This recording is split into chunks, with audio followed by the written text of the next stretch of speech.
to fix anterior pelvic tilt and hip flexor tightness, and also to help alleviate low back pain by doing so.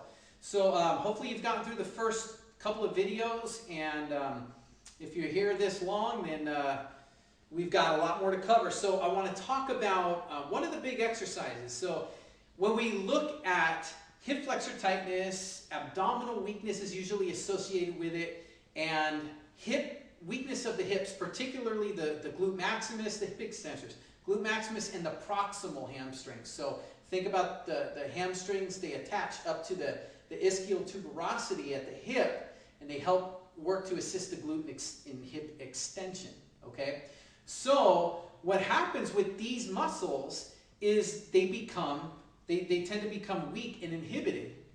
All right, so what we want to do is we want to strengthen those muscles, okay? So if you stretch out hip flexors, well, stretching, all it does is if you stretch a tight muscle out, you can restore length back in the muscle. You create more space, you can restore length. But the problem is that if you don't reinforce anything in your body that helps keep that muscle lengthened back out, then it's just going to go right back to being short and tight again.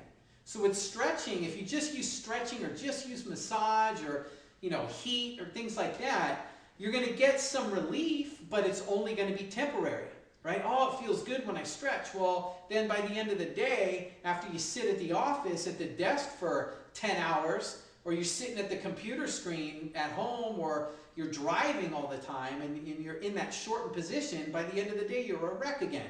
Oh, your hips are tight, they don't move, your back starts hurting again. Well, what's going on? Well, the problem is that when you stretched the muscle out and loosened it, you didn't create a strengthening effect of the opposing muscles that will help keep you aligned, that will help keep that muscle lengthened. So that's what we want to do. So one of the important exercises, if we look at posterior chain exercises, those that target the glutes and the hamstrings, typically straight leg deadlifts, conventional deadlifts, and variations of squatting and lunging.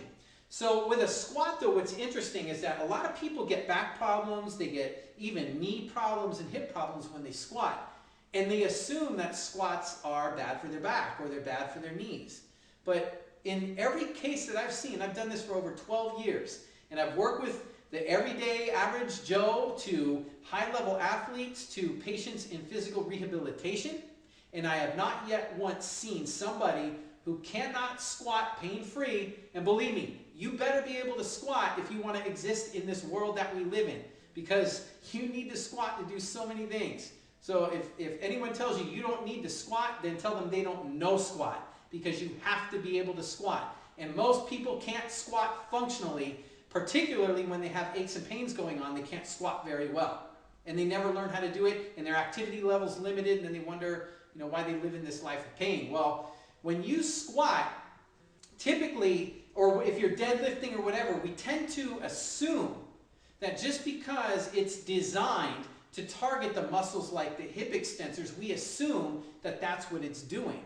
But not in all cases. And I've seen this with people who have pain with squatting, and I ask them to squat, and I ask them what they feel. And I start pushing and prodding on them and feeling muscles that are working. And you know what I find? Is that they have inhibited muscles like their hip extensors and their abdominals. They can't get those muscles to work. So what starts to happen then if you have to bend down to pick something up? What happens if you squat?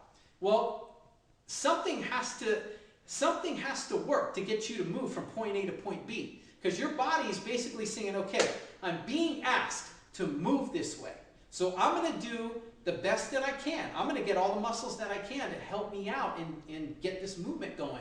So what happens is they start to have faulty recruitment patterns. They overly emphasize or recruit muscles like the quadriceps, which the quadriceps are really knee extensors, not hip extensors.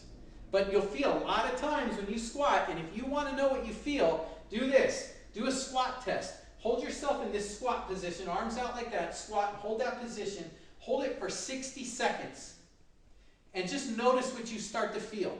And if all you really feel is an overpowering sensation in your thigh muscles and your quadriceps, guess what?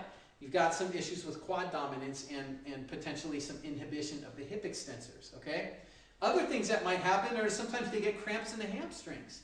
It's not as common, but it can happen. Again, compensation strategies, overusing certain muscles because the hips are weak. All right? So what we want to do is when we do a posterior chain exercise or an exercise like a squat, we've got to be able to command the right muscles to turn on. Otherwise, the very thing that we're trying to do from an exercise standpoint to fix the problem and the dysfunction going on is only going to make it worse.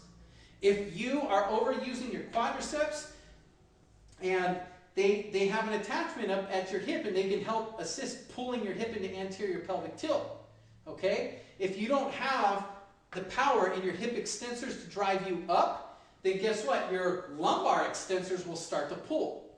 So you can see how these muscles here in your thighs can lead to an anterior pelvic tilt, can lead to knee pain, and can also create a situation where these guys have to get overly involved as well and start leading to stress on the back, right? Hopefully that all makes sense now. This is why so many people get in trouble and have knee pain and back pain and all these problems with something as simple as squatting. It's not the movement, it's not the exercise that's bad, it's a lack of physical conditioning to perform the exercise properly. That's the problem. So when we squat, we've got to turn these guys on. So if you find that you can't squat without getting the quads overly involved or the hamstrings are overly involved, or you're feeling the lower back doing work, like doing more work than it should, it's feeling like it gets tight. If you get off there, it may not hurt, but you might feel like you got to stretch it. That's a sign that the lower back's doing too much work. So if that's what's going on, you're going to love the next video, because in the next video, I'm going to give you a series of exercises, just a few, that are going to actually pre-program the muscles in the hip extensors to activate themselves. So you don't have to worry about, God, how do I turn these muscles on? What do I do when they don't respond? It's a surefire way to lock them in, fire them up, and get them working quickly, all right? So stay tuned in that video.